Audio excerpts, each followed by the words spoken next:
Hey guys, welcome back to your writing introduction.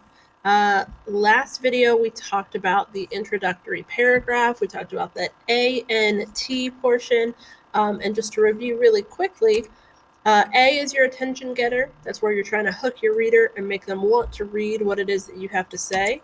Your N is your necessary information or background information. That's the summary of what you're going to talk about and all that background that people need to understand in order to understand your essay. And then you have your thesis statement, that most important sentence of your paper. Remember, you have that formula: because, reason 1, reason 2, and reason 3. And then you'll state your claim. Whatever you're trying to argue will go there. Today we're going to talk about body paragraphs. And body paragraphs are going to be set off by this TIQA formula. Okay. Now, depending on the size of the paper or the length of the paper that you're going to be writing, you're going to go through this TIQA body paragraph process multiple times. And also depending on the type of writing you're doing. So we're going to be doing an argumentative essay to start out. And so we're going to have to make sure that we include a paragraph that is discussing counterclaims. So we're going to have multiple body paragraphs. Most likely at least 3 is what we're shooting for. So let's go ahead and go through this body paragraph TIQA process. So when we start our body paragraphs, we want to always start with a topic sentence and a transition. We want to let our reader know that we're moving on to a new topic. So your transition is what you're going to start with. And you've got some examples down here. One of the most important, and then add your information. You could start with the main reason, or blank is another reason. That indicates to your reader that this is going to be the focus of this paragraph, whatever it is that you talk about in this topic sentence. Then you're going to introduce your quote. So our T is our topic sentence and transition. Our I is to introduce that quote. We can't just take something and drop it into our paper and expect people to understand where it came from or what it means. So we have to make sure that we introduce some context around our quote. So before we drop it in there, again, give it some context. Tell us where it's coming from. If someone's speaking, tell us who's speaking and what's going on in the story or the article at that time. So an example down at the bottom could be in chapter 8 of Unbroken, when he is captured and taken to an enemy camp.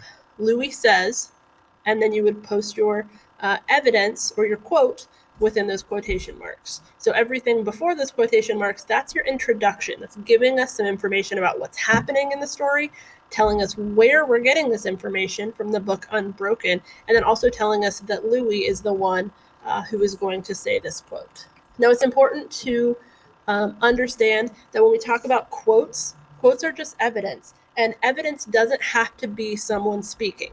So in this example, it was someone speaking. It was Louis saying something in the book, but it doesn't have to be someone speaking. It's any bit of evidence that you can pull directly from your text that is going to support what you're saying.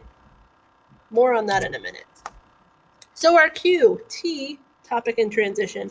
I is going to be to introduce that quote, and the Q is going to be to drop that quote into your paper. So the quote is going to provide support for your topic sentence and for your claim. Like I said, it does not have to be spoken by someone. It's any piece of evidence. It could be a statistic, it could be numbers, it could be facts, whatever, but it's just a piece of evidence pulled directly from the text that's going to help support your topic sentence and overall help support your claim. So another example down here at the bottom: high heat, lightning strikes, and wind can all contribute to wildfires. That could be part of my topic sentence, or it could add a little bit of context to what I'm going to say here. Now it says, according to the New York Times, that's my introduction to my quote. I'm telling you where it came from. Those conditions helped new fires sprout across the state Wednesday and Thursday and caused other fires to merge.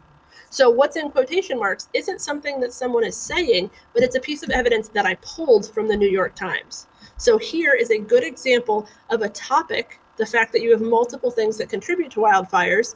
I'm giving you the introduction of the quote by telling you where it came from, and then I'm dropping the quote in there as well. So this is a good example of kind of the beginning or the main portion of your topic sentence through your quote. The last thing you have to do in a body paragraph is to analyze the quote. Again, we can't just mic drop a quote and then walk away. So we have to make sure that people understand why we put that quote in there. It can't just be random. So we're going to spend 2 or 3 sentences analyzing. And if you remember, analyze means to break down and look at smaller pieces. So we're going to break that quote down, and we're going to discuss how or why that quote is important to our argument.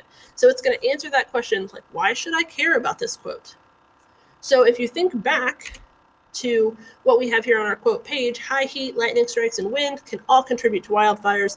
According to the New York Times, those conditions helped new fires sprout across the state Wednesday and Thursday and caused other fires to merge. We continue on and analyze by saying, this shows how challenging it is to contain fires in certain conditions.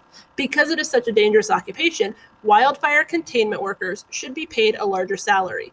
So the very last sentence there about wildfire containment workers, that's tying it back to my claim. My claim, if I were writing this essay, is that wildfire containment workers should make more money. And I've tied my quote back into my claim by adding that last sentence. So we always want to make sure that we're tying things back to our claim and what we're trying to prove anytime we add something to our essay. We're going to stop there for this video. In the next video, we're going to talk about another body paragraph, but we're going to focus on the counterclaim, how to really argue something. So this would be where someone has an opposing opinion, and we're going to have to shut them down and tell them why we are right and they are wrong, which every teenager loves to do. So again, for your body paragraph, to recap, we're going to start with a topic and transition. We're going to then introduce our quote.